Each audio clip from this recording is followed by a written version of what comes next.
Hello guys, আপনারা সব কেমন আছেন? আশা করি ভালো আছেন। তো আমি আজকে নদীর ধারে স্নান করতে যাবো। চলুন, আমি নদীর ধারে খুব মজা করব। তো বন্ধুরা, আমি এবার রোডে চলে এসেছি। এবার আর কিছুটা গিয়ে আমরা নদীর ধারে নামবো। তো বন্ধুরা, সবাই নদীর ধারে নেমে পড়েছে নদীতে। এবার আমিও যাব, চলুন। তো বন্ধুরা দেখুন, আমি যাচ্ছি, খুব মজা হবে। ওখানে তো অনেকজন মজা করছে, আমিও যাবো।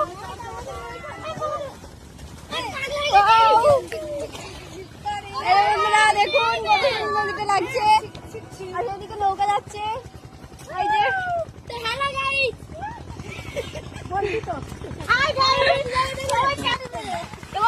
নদীতে